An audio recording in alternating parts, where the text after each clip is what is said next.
ایک یہودی کے پاس ایک مسلمان مہمان ٹھہرا۔ اس نے انگور پیش کیے تو مسلمان نے بڑے شوق سے لیے۔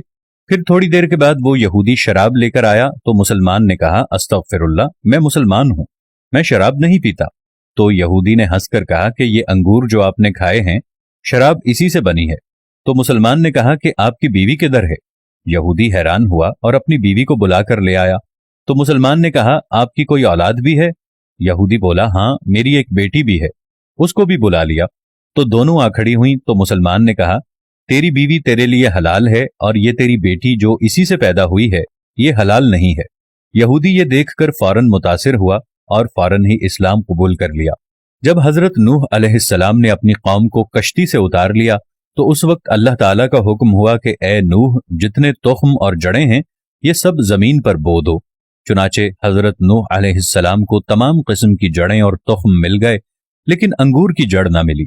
تب اللہ تعالیٰ کی بارگاہ میں عرض کی تو آواز آئی کہ اے نوح، اس انگور کی جڑ کو ابلیس لعین نے چرا لیا ہے۔ جب حضرت نوح علیہ السلام نے شیطان سے کہا کہ تو نے انگور کی جڑ چرائی ہے، لا کر دو، تو شیطان نے انکار کر دیا۔ حضرت نوح علیہ السلام نے فرمایا کہ مجھے اللہ تعالیٰ نے خبر دی ہے کہ تو نے اس جڑ کو چرایا ہے۔ تب شیطان نے کچھ ہی دیر بعد انگور کی جڑ لا کر حضرت نوح علیہ السلام کے سامنے پیش کر دی اور ایک شرط رکھ دی کہ جب آپ جڑ بولیں گے تو اس کی جڑ کو ایک بار پانی دیں اور 3 بار میں پانی دوں گا۔ حضرت نوح علیہ السلام نے قبول کر لیا اور پھر انگور کو زمین میں بو دیا۔ چنانچہ حضرت نوح علیہ السلام نے 1 دفعہ پانی دیا اور شیطان نے 3 دفعہ۔ شیطان نے 3 دفعہ یعنی لومڑی، شیر اور سور کو مار کر ان تینوں جانوروں کا خون اس کی جڑ میں دیا۔ اس لیے جو شیرینی انگور میں ہے وہ حضرت نوح علیہ السلام کے پانی دینے کی وجہ سے ہے، اور اس میں جو شراب بنتی ہے وہ ابلیس کے پانی دینے کی وجہ سے ہے۔ اس لیے شرابیوں کا مزاج پہلے لومڑی کے مزاج جیسا ہوتا ہے، پھر شیر اور آخر میں سور جیسا ہوتا ہے، کیونکہ نشے کی حالت میں شرابی کسی کو دیکھتا، سمجھتا اور سنتا سناتا نہیں ہے۔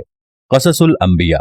حضرت محمد صلی اللہ علیہ وسلم نے ایک موقع پر فرمایا، شراب تمام برائیوں کی جڑ ہے۔ نبی آخر الزماں حضرت محمد مصطفیٰ صلی اللہ تعالی علیہ وآلہ وسلم نے ایک اور جگہ ارشاد فرمایا کہ شراب پینے والا ایسا ہے جیسا کہ بتوں کو پوجنے والا۔ احادیث کی مستند اور مشہور کتابوں ابن ماجہ، ترمذی اور ابو داؤد میں شامل ایک اور حدیث میں حضرت محمد مصطفیٰ صلی اللہ تعالی علیہ وآلہ وسلم نے فرمایا کہ اللہ نے لعنت فرمائی ہے شراب کے نچوڑنے والے، اسے پینے والے، اسے بیچنے اور اسے خریدنے والے پر، اور اس کی حد 80 کوڑے ہیں۔ اللہ تعالیٰ تمام مسلمانوں کو شراب نوشی کی لعنت میں مبتلا ہونے سے بچائے، اور جو مسلمان کسی بھی وجہ سے شراب پینے کے عادی ہیں اللہ ان سب کو ہدایت عطا فرماتے ہوئے ان سب کے دلوں میں اس حرام مشروب سے نفرت پیدا فرما دے۔ آمین۔